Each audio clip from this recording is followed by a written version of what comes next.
We are live.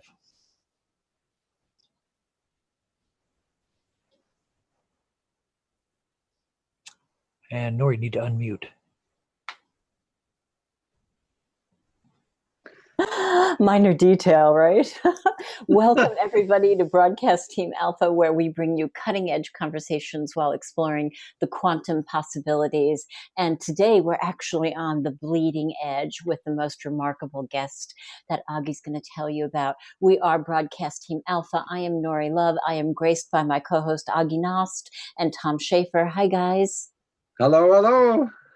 We invite you to connect with us on our Broadcast Team Alpha YouTube channel.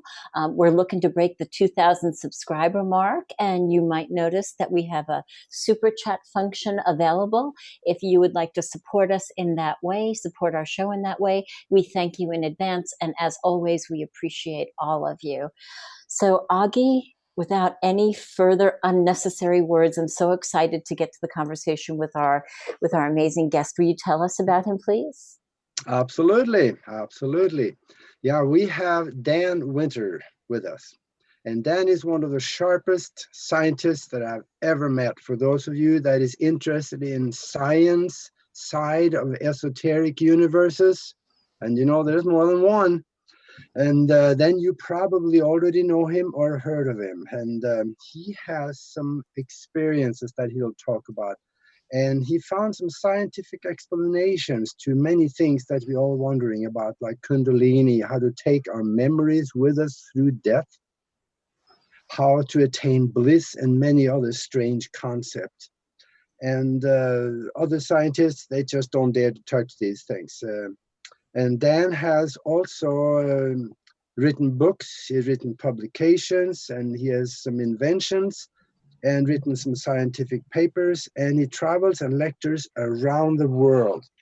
And he has millions and millions and millions and millions of views on YouTube. How many? I don't know how many I ended up with there, but there is a lot of hits on YouTube. And gosh, it's been over a year and a half, I think, since we talked. And I know that you're going to get into some really technical information and terms here. And I know Nori wanted to maybe see if we can get some definitions so we know what they are by the time you get to it. Sure. Happy to be here. Welcome, Dan. Welcome. It's so good to have you here. Thank you. I was binge watching many of your presentations last night. So there was just a couple of just initial definitions that I was wondering if maybe we could talk about, like what exactly does fractal mean? Yeah, a fractal usually means self-similar. Mathematically, it implies infinitely compressible. It means you can zoom in forever and always see the same thing, like the perfect broccoli. Mathematics always has known that is infinite compressibility. Our contribution there is we've discovered what is an electrical fractal field, as in fractalfield.com, which led to a bunch of really cool technologies, and entropy and fun stuff. So yeah, that's the heart of the matter. Awesome. And then you talked about, so I'm a nurse, but you talked about the spinal pump and the spinal fluid. So are we talking about cerebral spinal fluid, and what exactly is the pump? Yeah, I used to teach with the Upledger Institute groups in Iceland, Italy, and other countries. And Upledger did this work on the sacrocranial pump therapies, which are very famous. Yes. And the low frequencies of the spine liquid are pumped in very specific known bandwidth. The titles, they're called the mid-tidal and the Mayer wave. And it turns out that spine liquid pump mechanism is controlled by the breath and measured with heart rate variability, our iThrive.com app. And they are clearly the physics and mechanism of bliss and Kundalini. And in addition, Upledger proved it is clinically impossible to be depressed if your spine liquid is pumping. And the therapist of sacrocranial, they insert their attention into your spine liquid, you can measure the increase in phase discipline, which has all kinds of healing implications. So spine liquid pump is a very important subject. That's amazing. And, you know, I learned so much. I found greater meaning last night while binge watching you. I've been certified in law of attraction and hypnotherapy, and a lot of the concepts that I understood on that level was actually so expanded last night, because you hear everywhere, don't play small, right? Show up and make yourself big, and I mean that's actually talking about your plasma field, right? That's exactly. In fact, that was my notes for today's conversation. I wanted to subtitle it, "The answer is, how big is your aura?" And then you could insert 100 different questions in front of that, like, will you survive death? Or should I eat this broccoli? Or is my God bigger than your God? And in every case, the answer is, how big is your aura? So which we now know is called cold plasma. We know, for example, where it goes after death and why and when and what it needs after death even. And so the fundamental problem that physics has been slow to address is the fact that a cold plasma field, otherwise known as your aura, can be self-aware, intelligent. And those who are using our plasma tech, Theraphi.net, are very aware that the plasma field we generate after a while, it behaves like a pet kitten or puppy, and that you need to make it like you, or it's not going to help you. And we now know why plasma fields are self-aware, and we could discuss that. That's the subject. Awesome. So I have to ask, where does it go after we die? If we die, not consciously, what is the term that you use? Well, when you take memory with you? When you take memory through death, or actually lucid dreaming, astral projection, this is all about plasma projection, basically. And, Karatkov, who we worked with for years, Konstantin Karatkov, the GDV team, and he's an old friend. And he had measured the time it took for the aura to leave after death, about 10 and 36 hours. And we know why. The Tibetans were somewhat correct about that. But even more interestingly, where the aura, the ghosts are measured by the presence of a low temperature spot. And we also know why, because the ghosts is gathering plasma inertia in order to be projective. So we actually know what a ghost needs after death in order to actually, be, as it were, delivered or uplifted, which is explained also why the Theraphi or similar plasma technologies are very good for delivering ghosts. Essentially, the plasma cloud, which has been measured, you can see the pictures at goldenmean.info/immortality.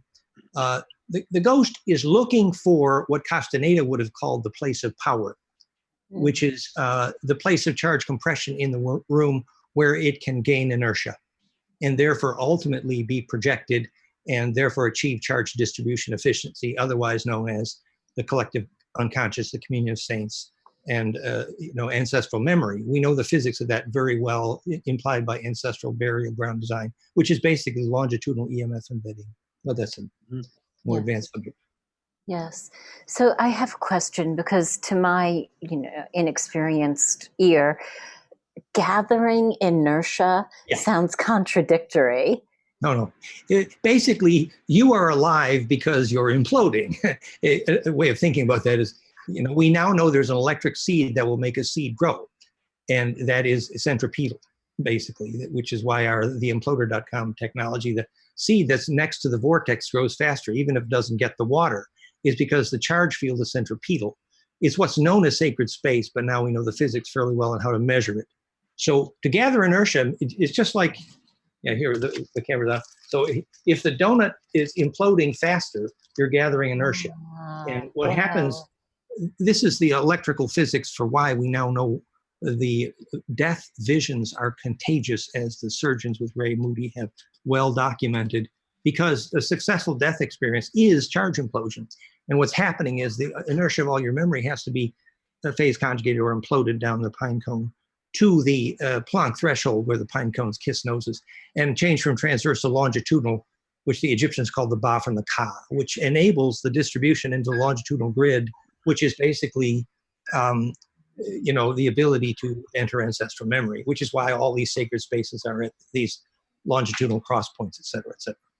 So what you just did with that model finally explained. I was having a surgery, and I was trying to explain that that sensation, if you will, and that's what I was aware of when I was going unconscious.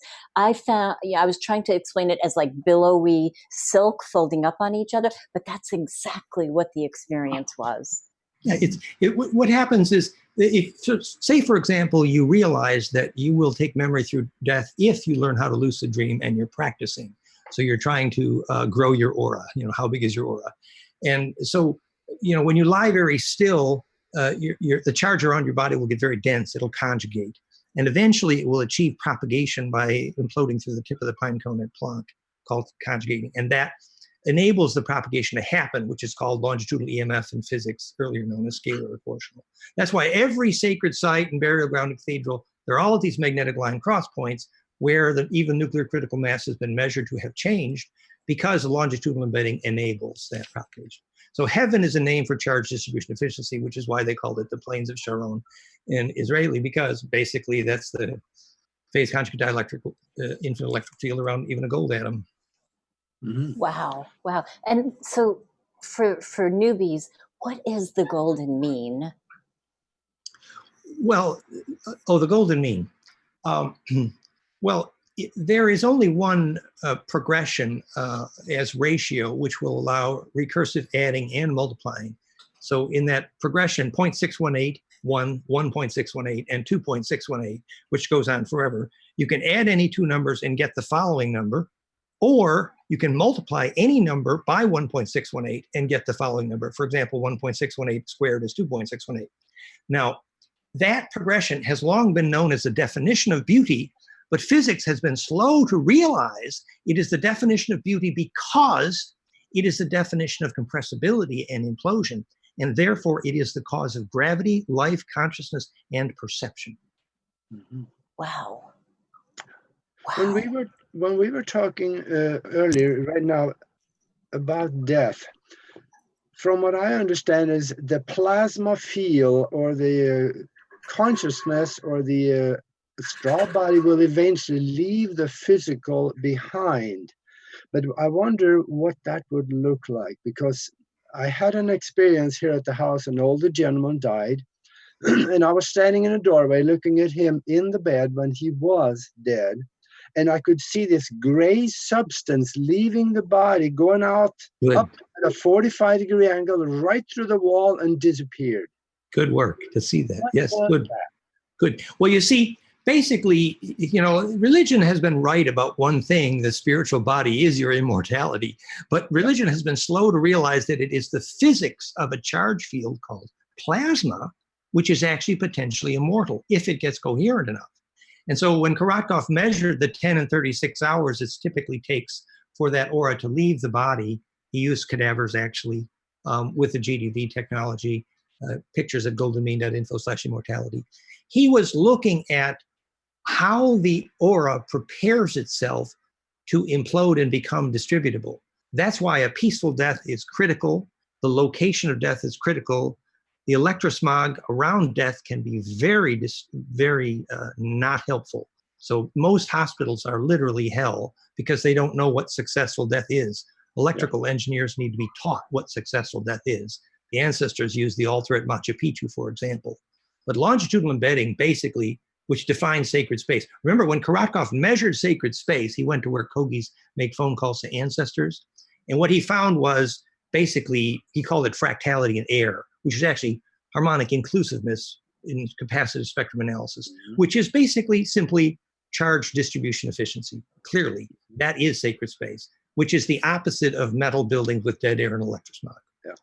So that substance that I saw then, there must have been the astral vehicle, which was a plasma field leaving the body. A plasma cloud. And the development of clairvoyance is enabled when your aura gets very coherent, which is a very good indicator of your beginning to be ready to lucid dream, and therefore plasma project or astral project coherently, and gradually learn to take more organs of perception with you in the lucid dream.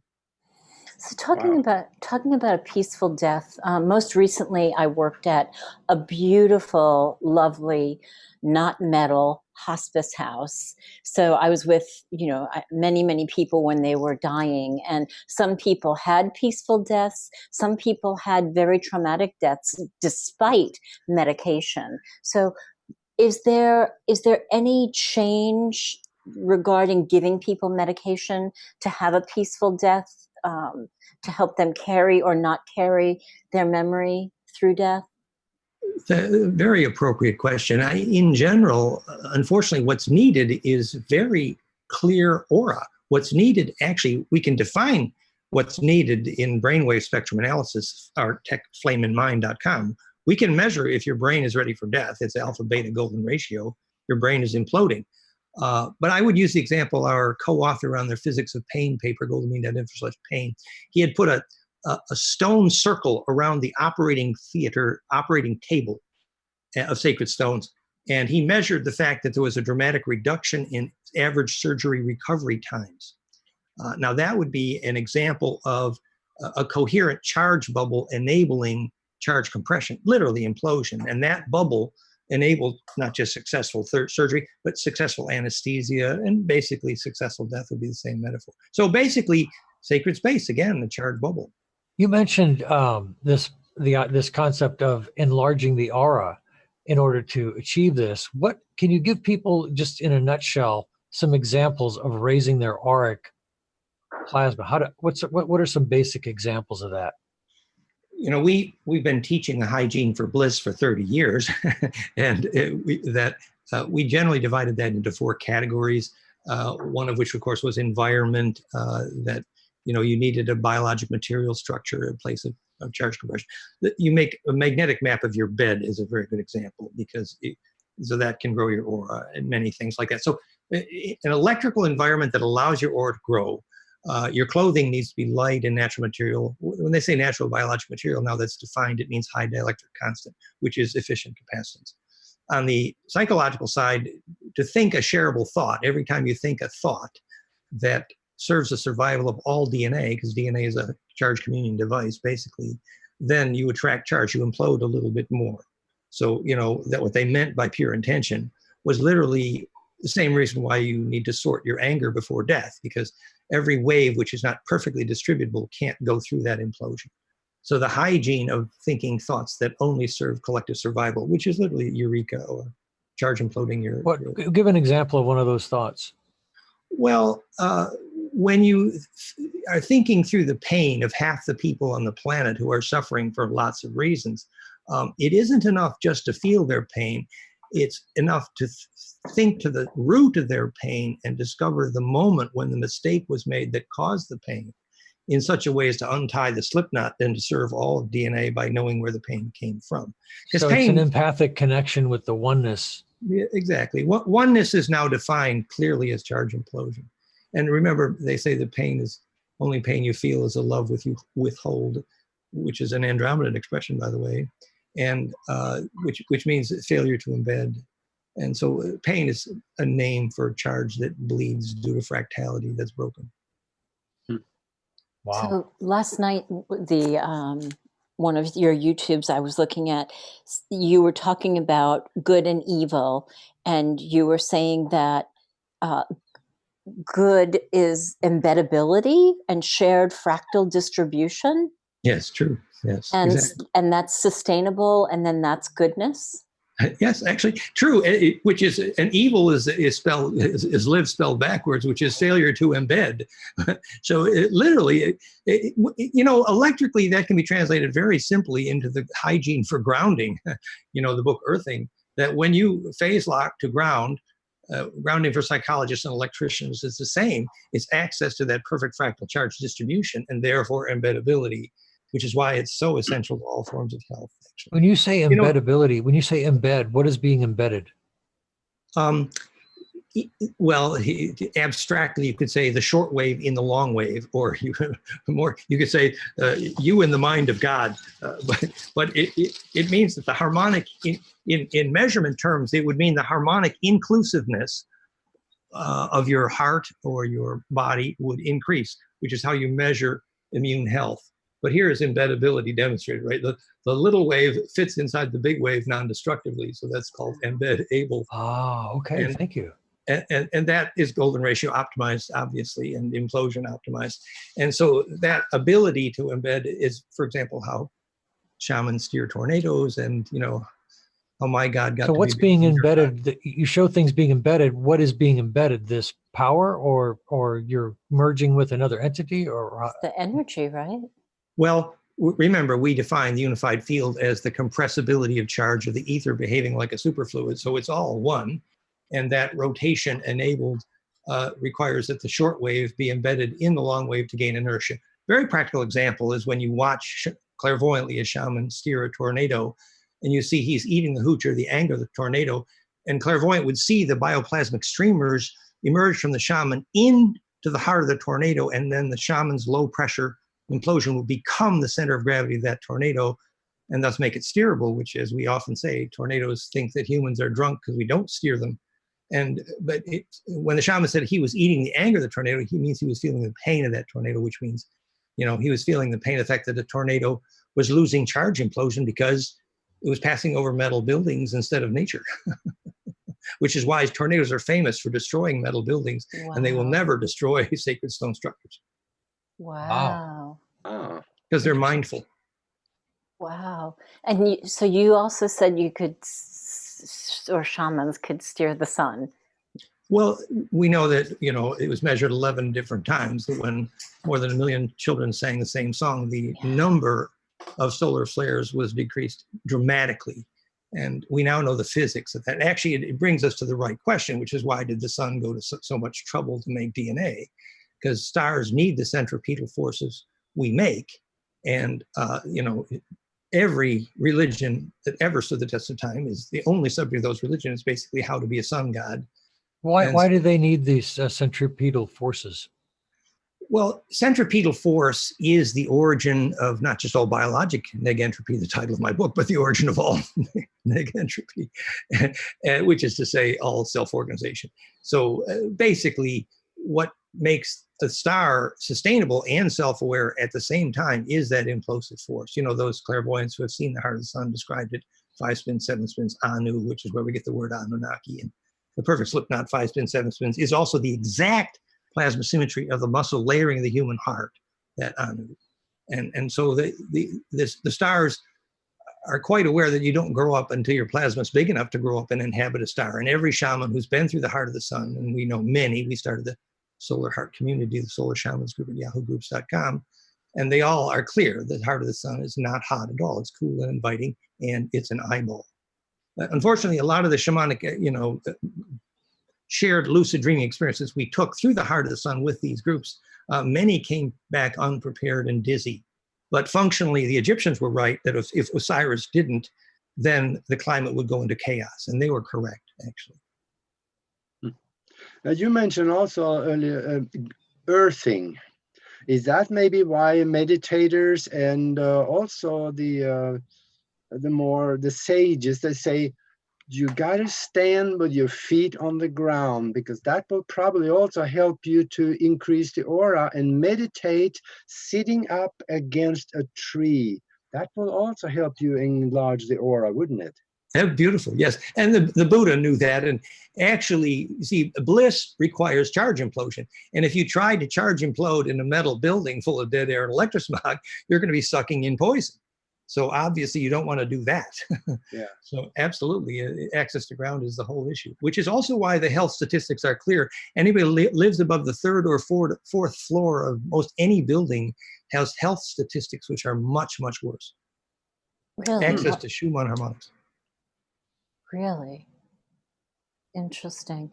So you were talking before that the stars need the centrifugal Centripetal force. Centripetal force. So with everything that a lot of people tend to focus on right now, that's not so loving and not so harmonic. I mean, is that like breaking stars apart, or?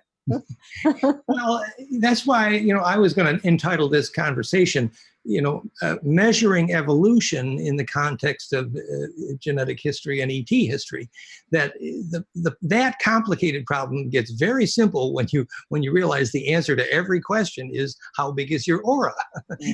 So every activity you do either makes your aura bigger or smaller. And ultimately, that's the only definition of evolution, and the only definition. I wanted to ask you real quick, how do you measure that? What is the fastest way to measure that? There are dozens of ways. We are supporting Dr. Korotkov, obviously, with his GDB technology. And our partner for that is Lucy, auraseer.com, A-U-R-A, auraseer, S-E-E-R.com. And they have, see, originally, it's calibrated Kirlian photography, a fingertip high voltage charge distribution measurement graphic, Kirlian. But now it's, if you replicate sufficiently, you achieve medical grade. And with his recent upgrade to the GDV, another $600 basically, they claim actually documentable medical replicability. So there's dozens of technologies, but that's one very good example. And we have documented before and after aura measurements of Theraphi.net, our plasma tech, and it's dramatic actually. So growing your aura is absolutely the issue for sure. And would it be possible to use your thought energy and to learn how to control, how to harmonize your body functions in order to grow your aura? You know, sometimes you walk on water, sometimes you take a bridge. Obviously, it's your psychology that is attracting charge. But if you're in a very dead electrical space with lots of electrosmog and pollution and anger and metal building, well, you're going to have a very difficult time attracting charge. Or diet, you know, all of those things are what allows you to grow. So all of the above, for sure. But knowing the science of aura enables you to make every single decision in your life. Like, should I get on that airplane? Well, probably not good for your aura, you know, because that is definitely going to determine whether you're going to take memory through death. So, and also you can measure that with harmonic inclusiveness and heart rate variability, and therefore it's the simplest way to measure whether you have an immune system. Quick question. You just mentioned that you're going to know by the enlargement of your aura that you're going to take memory through death. Yes. You speak authoritatively. What gives you the evidence, or what leads you to that conclusion so authoritatively? Very, very appropriate question. You're right. And I'm a scientist, so you should ask me that question. Absolutely.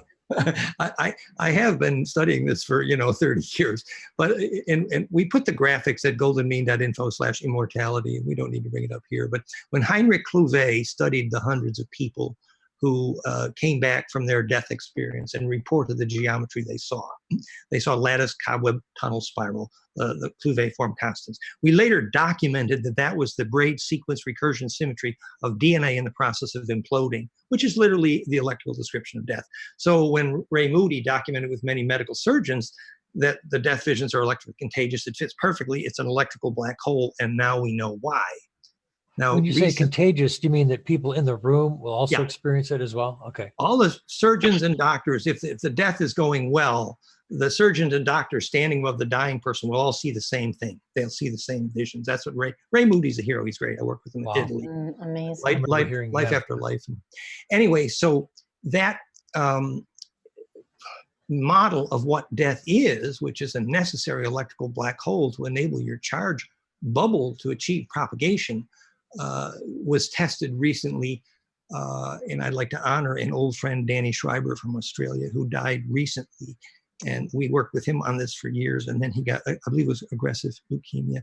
And his lucid dreaming partner, Fiona, who I would also like to honor, said he came to her after death. And they've been lucid dreaming, communicating regularly before death.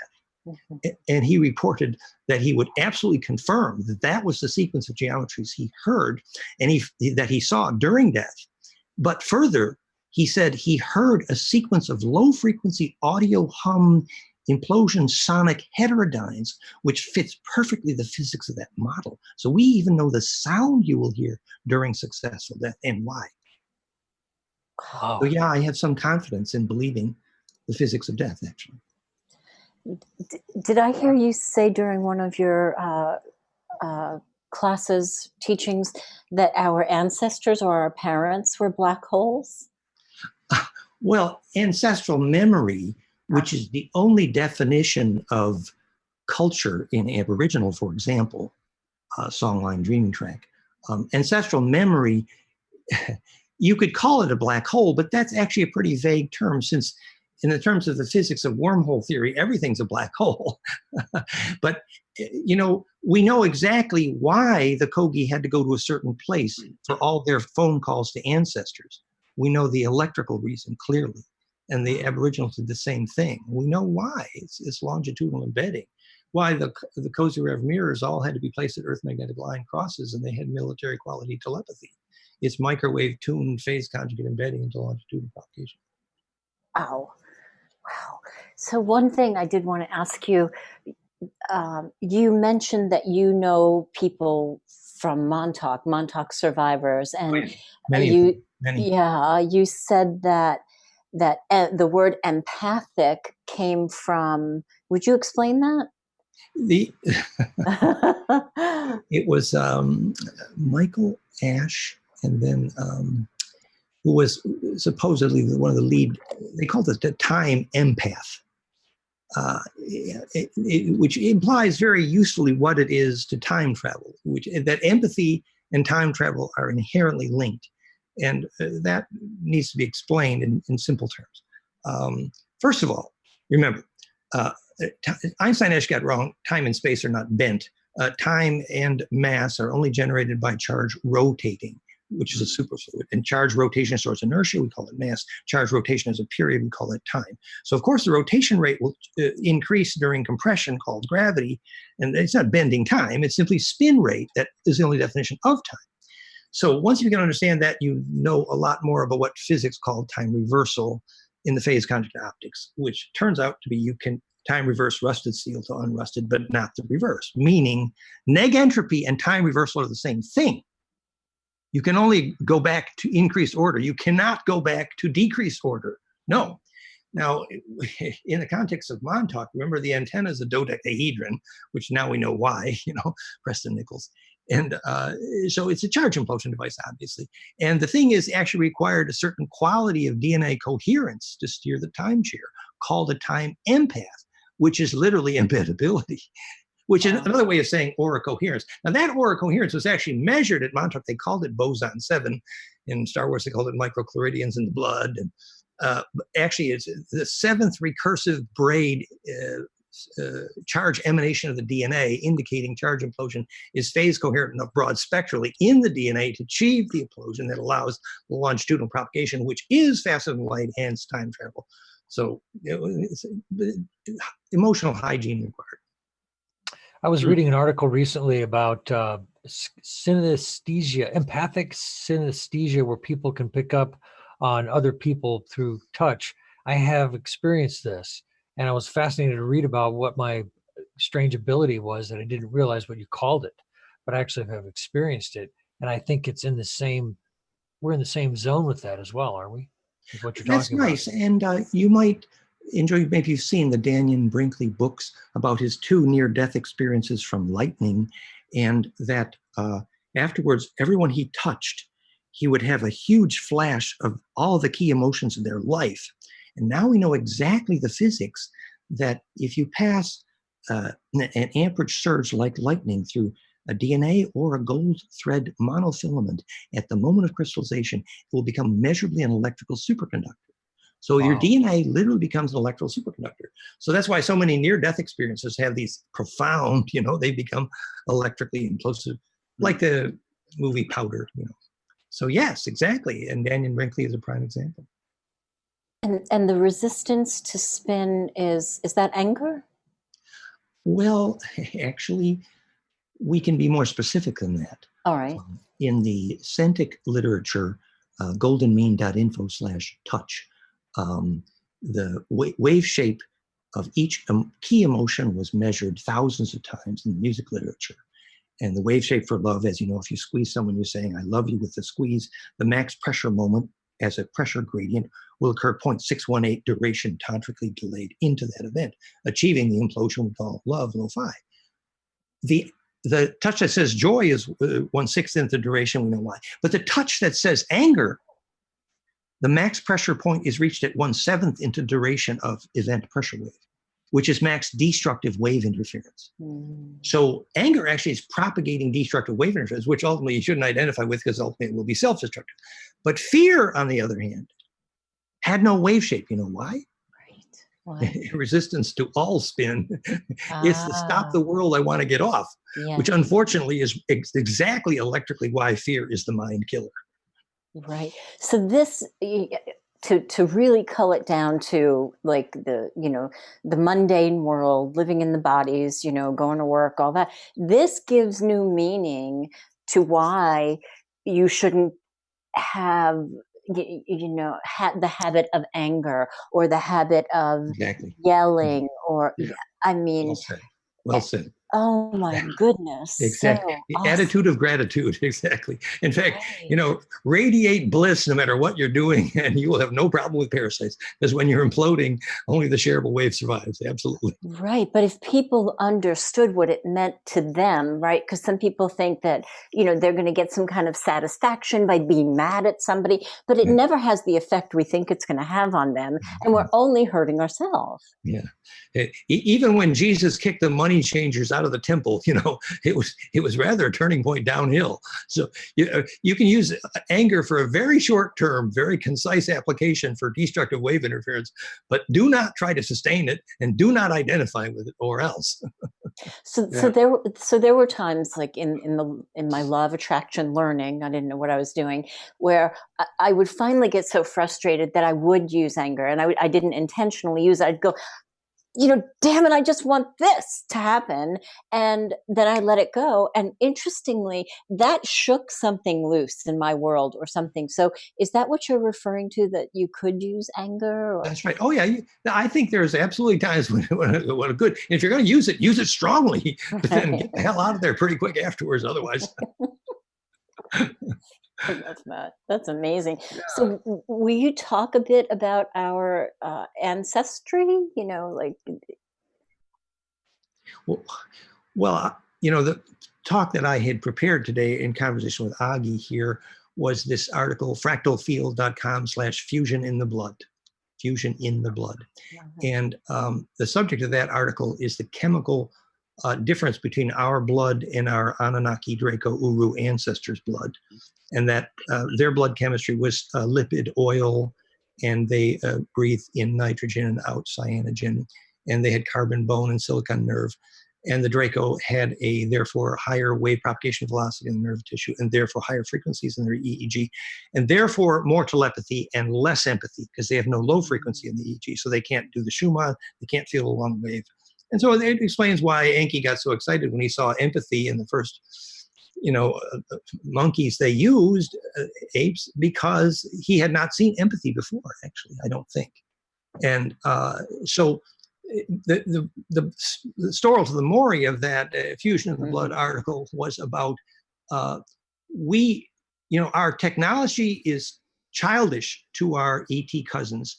Our culture is not even a culture according to our ET cousins, because we've been so parasited by the Kingu and reptilians.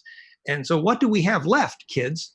Actually, it is the potential for glandular psychokinesis, which exists due to the fusion in our blood. We do have some leverage in the ET conversation if we only understood what it was, which is fusion in the blood, which is, remember when Enki Osiris, they call it Ra, Enki Osiris, whatever you want to call him, he was the chief genetic engineer. And by the way, he had agendas too. He's not only the hero, but when he, his other name was Nudibud, which means the cloner. And so when he did the cloning, and his mother snuck in the white Draco, which they didn't think was clonable, he got the first fertile female. He called us Tak Adama, which was our word Adam and Eve, Adam. And Tak means Orion, Mintaka. And Adama means red. The Iron Man, the red man, Skanda, Asakandan. And it's because of the iron in our blood.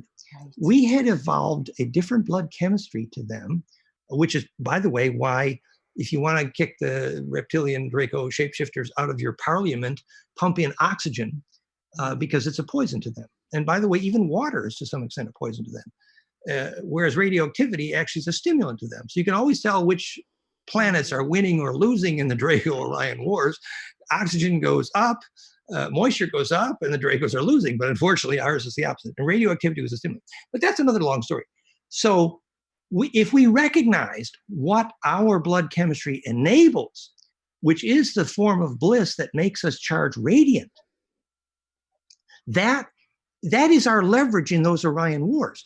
That's why at Montauk, the only kids who were abducted to steer the timeshare were the ones who could lucid dream. That's why after the Greys hacked into our DNA in the treaty with Eisenhower, they only abducted the lucid dreamers. Why? It's because what they didn't have. We need to know what our value is. You know, having our scientists run around saying, you need more AI and you need more computers, that's crap. Actually, Sure. In order for us to have leverage in this conversation, we need psychokinetic kids. They need to have big auras and phase coherent, because that steers tornadoes. And that's the one thing that a mechanical culture cannot do. And after hundreds or thousands of generations of only cloning, which was the only mechanism of replication, which was legal in the Draco culture, which, and by the way, they had a separate language for men and women, which became the Aboriginal marriage law, and actually it became the caste system. That's straight Draco. So, you know, if we go down to cloning and a mechanical culture, then we're joining the bad guys. That ain't good. No, our leverage is the psychokinesis of bliss, actually. Makes us charge radiant. It's the one thing they don't have, and that is our trump card. And which of your works would talk about the kids that were abducted to steer the timeshare? Do you have that out there or not? My second book, Implosion, Secret Science of Ecstasy and Immortality, at goldenmean.info/conscious kids, is the complete PDF. But that was just the hygiene suggestions for bliss, starting in a language for kids. Because the bliss charge radiance is the goal. The actual story at Montauk, I became involved when my roommate partner at the time, Marcia Andriola, had done the hypnosis recovery with the Montauk survivors. Wow. With Ken Page, and I knew, of course, Preston Nichols very well, and I knew many of the Montauk survivors very well, and so I was on the inside of that story. Electrically, I knew the physics, actually. And we even know why Johnny von Neumann went crazy. We know why the Philadelphia experiment boat, the survivors ended up stuck in the hull. We know why. Wow. Because von Neumann and Tesla didn't understand how to phase lock the generators on the opposite side of the boat to properly phase conjugate. You know, this is. That's amazing. That's so. Ooh, I love this. I think on the boat they had, I think they had 3 magnetic generators, one the back, one the front, and one the middle. And maybe they were not on the same frequency. Is that what you're thinking? Well, for the same reason that Prairie couldn't replicate his own device, he didn't know that you needed pairs of exactly phase opposite conjugators. You know, any laser physicist can tell you, but they didn't know at that time. So of course they didn't have a precise conjugate field. They couldn't charge propagate. You know, that is the definition of Stargate, and it's the original meaning of Uru Asa LM, Jerusalem, actually. And they always have wars over the Stargate. Well, you know, Uru Asa LM is a plasma projector. And yes, if you're stuck on a planet a long way from downtown, you're going to have a war over the Stargate. But if the Stargate's broken, you may cancel the war and learn how to build one. Mm-hmm. Wow. So let's go to a current topic, if we may, the Kundalini topic, because there's so much to be said about it. You know, people are trying to wrench a Kundalini experience in, which I think is completely the opposite of how it happens. So will you speak to us about that and your experience and what it is?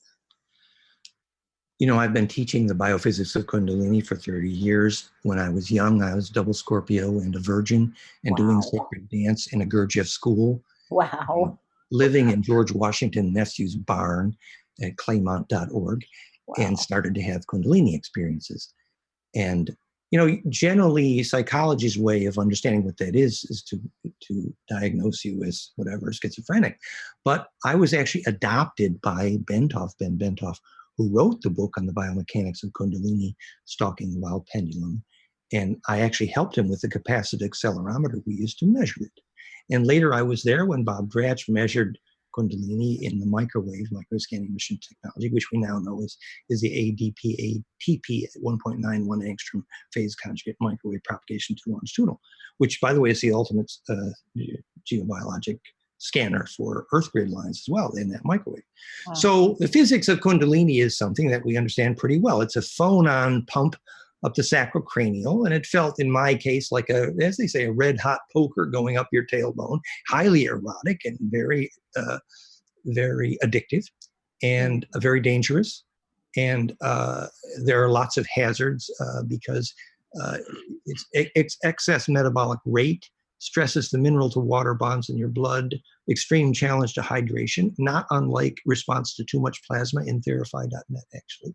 And then ultimately a red hot flame that comes out the top of your head that feels like a red hot poker that you can't put out, actually.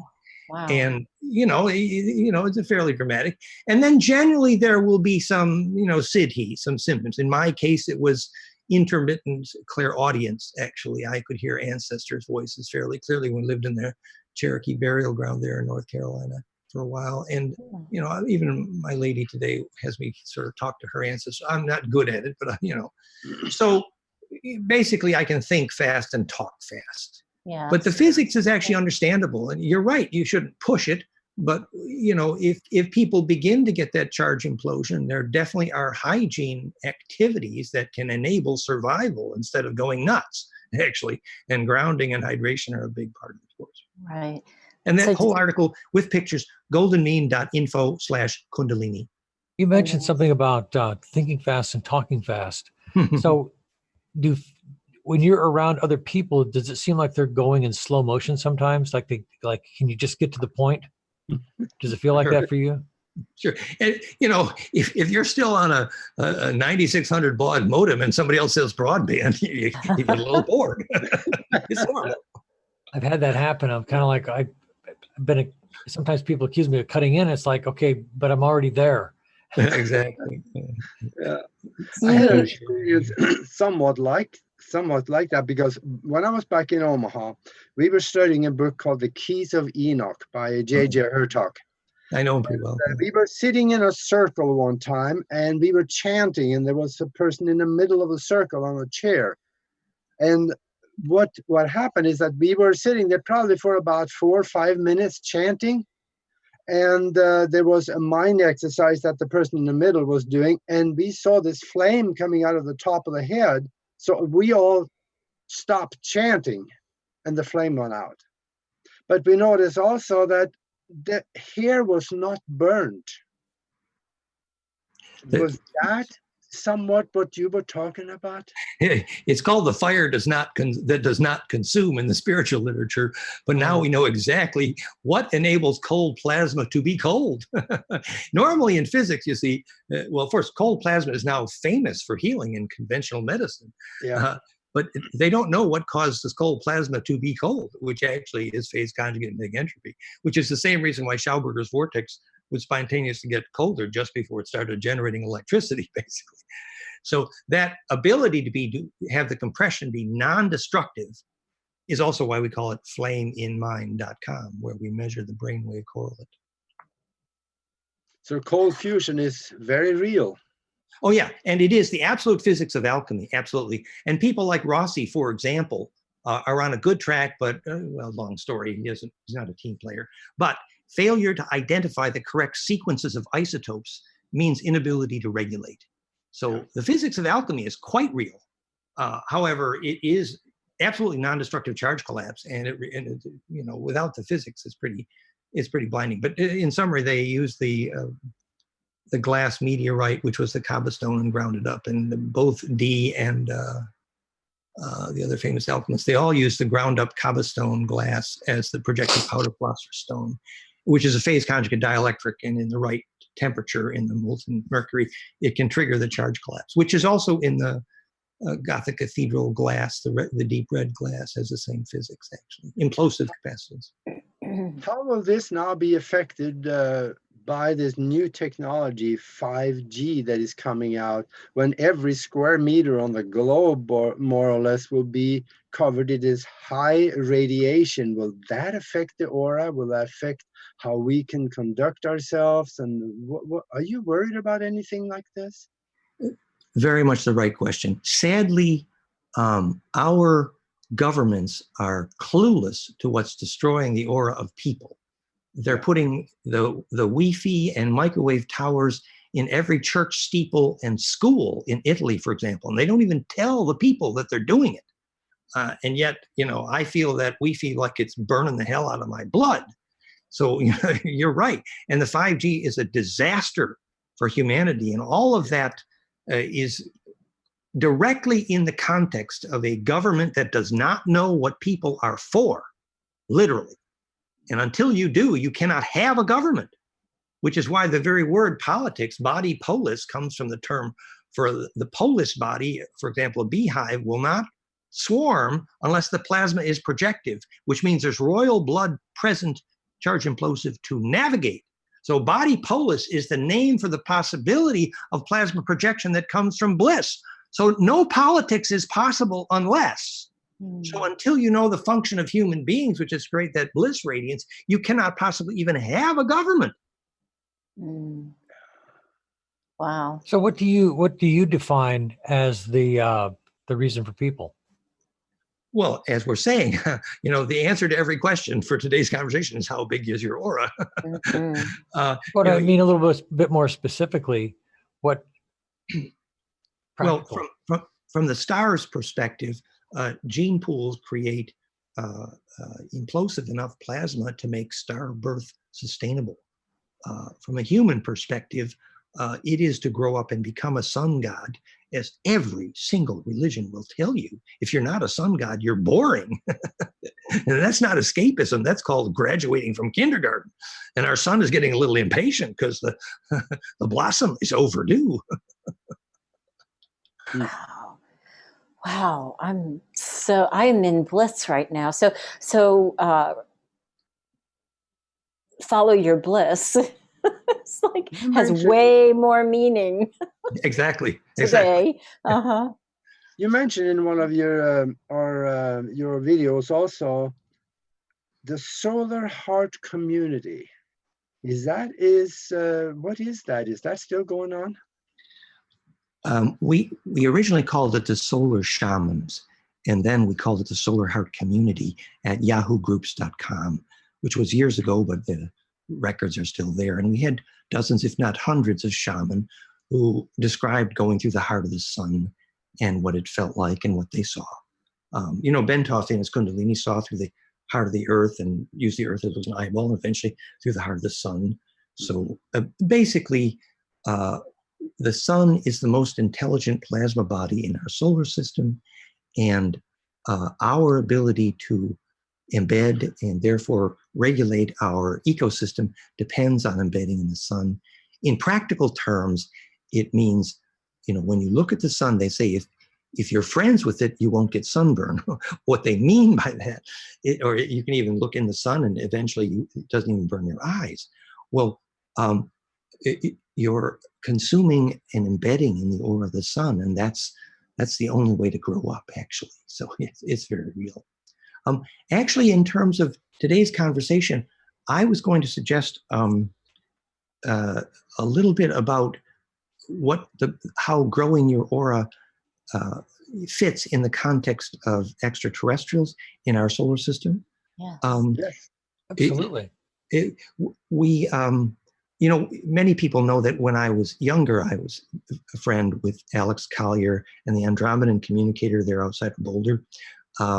And he introduced me to his Andromedan teacher, mystics, Mornay and Vesuvius.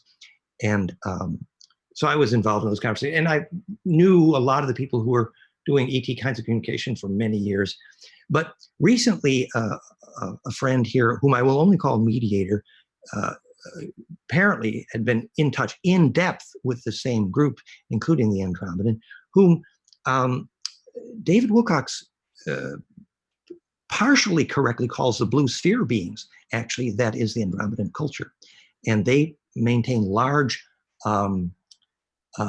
blue spheres, which is charged radiant plasma balls, which are protective for many other cultures that are helping in the solar system, notably the Pleiadians.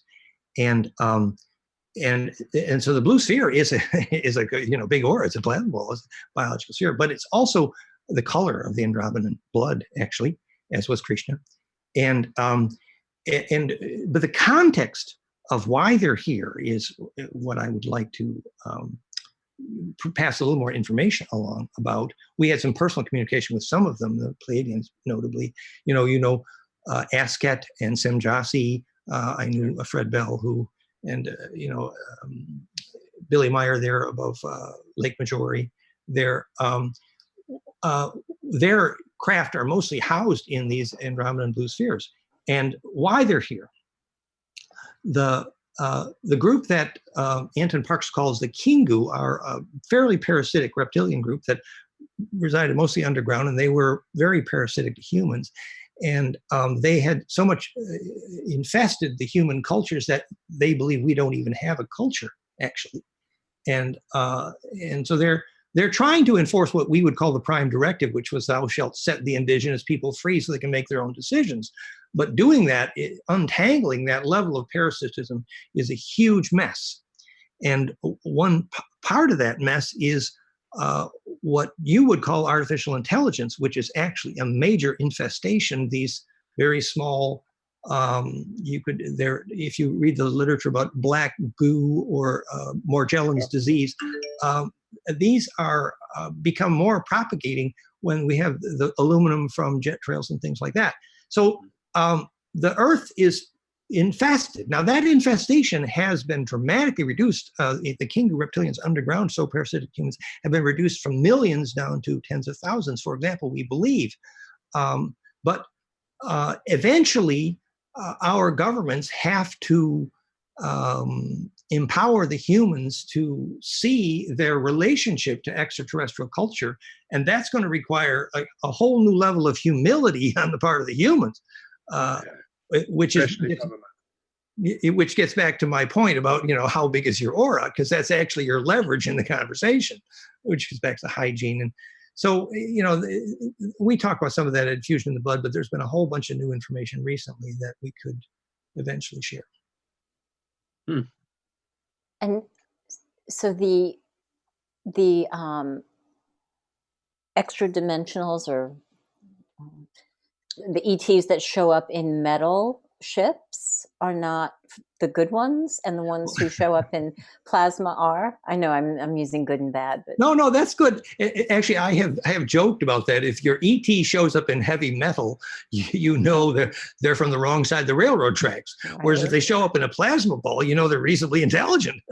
That's amazing. That's a fairly decent way to start. But actually, more specifically, when we say extra-dimensional or five-dimensional beings, that sort of thing, we need to be more precise in order to understand the language. So here's the physics, that the electric field around your DNA, for example, starts with 3 axis spins in the tetracube, which is the index of every codon, and that's rotated in the 4th axis spin called dodeca, which then rotates down a helix, and a dodeca ratchet down a helix. It's a precise map of one thread of DNA, and that's 5 axes of spin symmetry superposed, which is the only definition of the next dimension. Then if you take that thread and you braid the braid of the braid on the braid 7 times, thread, string, rope, fat rope, induced measurably the long wave phonon coherence of love and bliss. Measurably. And all this is at goldenmean.info/DNA manifesto. So you got 7 spins outside, 5 spins inside. Anu, the physics of the human heart muscle, and DNA and the heart of the sun. It's all the same slip knot. The 7 spins is alpha tetracubic, the 5 spins is dodecicos. So then at that point during bliss, your DNA becomes measurably toroidal and charged, radiant, plosive, and longitudinal embedded phase coherent. You can lucid dream and take memory through death. And that phase propagation coherence is called going into the next dimension, but it means superposing the next axis of spin symmetry, which shows up in the power spectra, always in golden ratio. So it's basically charged radiance due to massive phase coherence due to recursive braid phase coherence, that kind of stuff. Wow.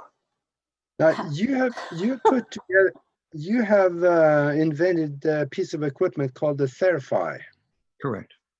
Could you maybe explain a little bit what that can do? I looked into that a little bit, some phenomenal advantages to people that can use that. Well, thank you for asking. The website is theraphi.net, THERAPHI.net, like therapy by phi, PHI. Now, there was a very famous scientist, healer here in France decades ago called Antoine Priory, who had healed thousands of cancers, very serious, thousands, every single one, documented by the French government. Antoine Priory's plasma device. Now, it turns out he was using frequencies in the plasma, which he got from Lakowski, Tesla, and Rife. When we investigated, first of all, Antoine Priory spent tens of millions of dollars for everyone he would build, and he didn't know the principle. And therefore, eventually they gave up. We investigated and found out the power spectra frequency series he was using, which he arrived at by trial and error only through Lakowski and Rife. Now, Lakowski used golden ratio, but none of them knew why, because none of them knew what phase conjugation was, including Priory. So, but when we investigated the power spectra, we found my new equation called the origin of biologic negentropy in the cover of my new book, which is simply keep multiplying Planck by golden ratio. Now you're done. And we discovered that harmonic series behind Priory, discovered the principle. So then we were able to implement that much more efficiently and much less expensively. For example, Priory didn't even know you needed opposing plasma tubes to phase conjugate.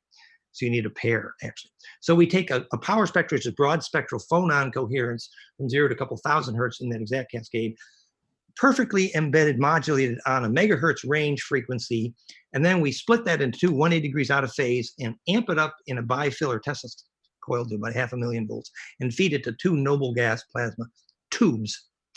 And you visualize two pine cones kissing noses, beautifully imploding phase conjugate, negentropic, spontaneously getting colder.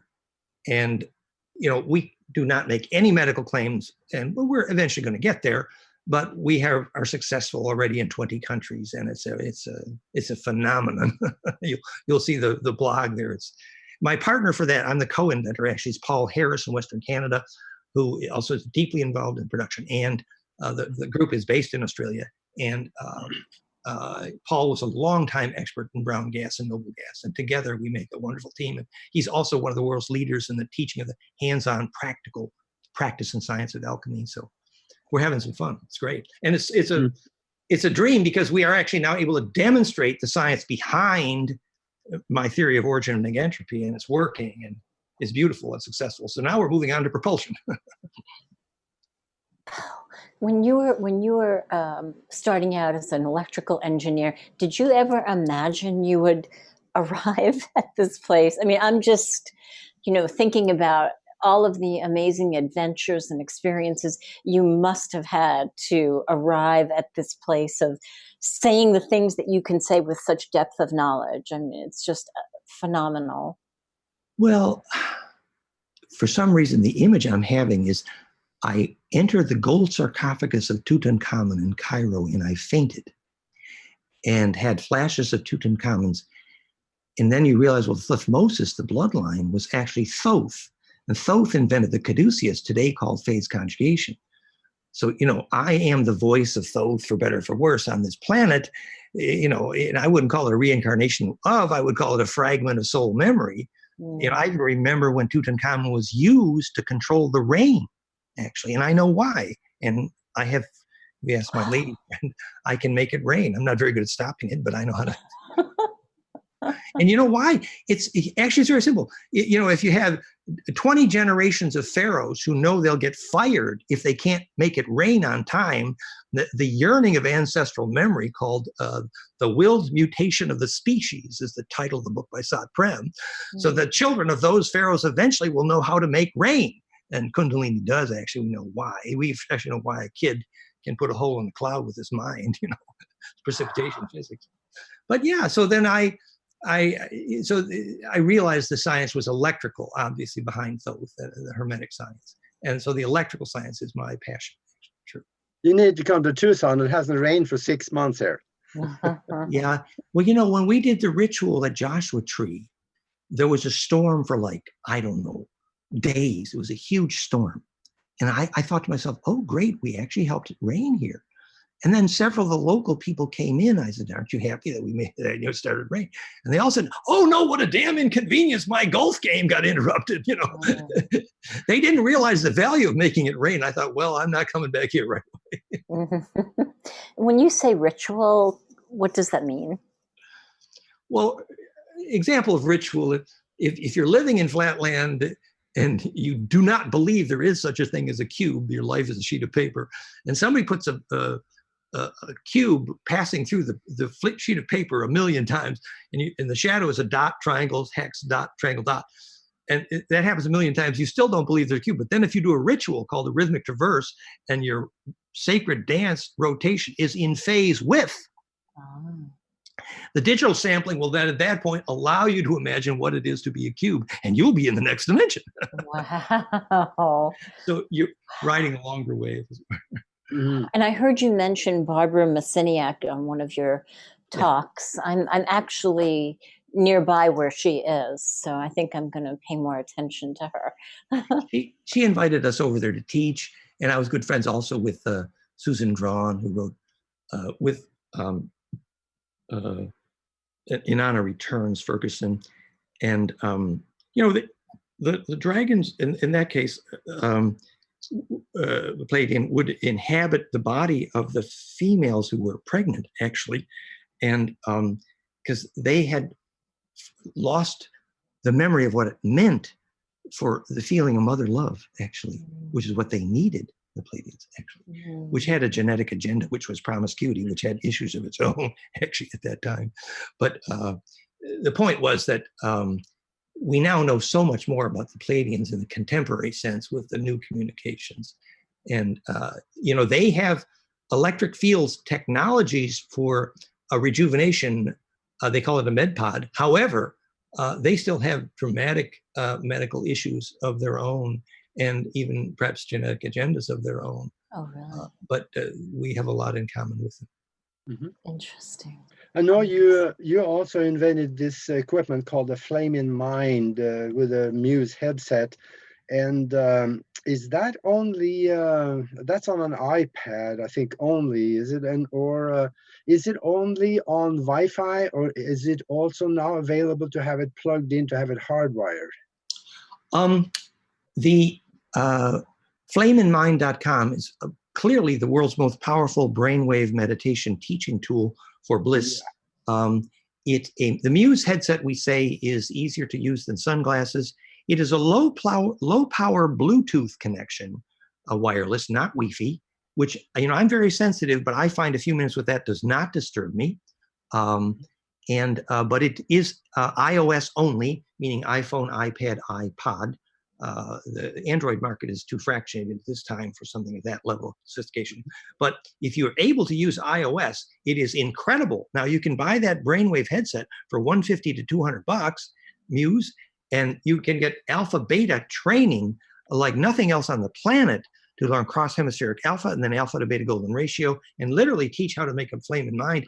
Now we've upgraded that to full 4-channel EEG, which will do front brain to rear brain dominance compare, which is the physics of what's called in the flow in the sports literature, which is fast reaction time, which requires absolutely back brain dominance. And that's also teachable.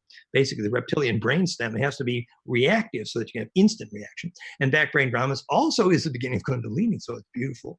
Additionally, the flame and sound option there, which is also available separately, very inexpensively, will feed the world's most powerful bliss binaural beat audio for bliss induction.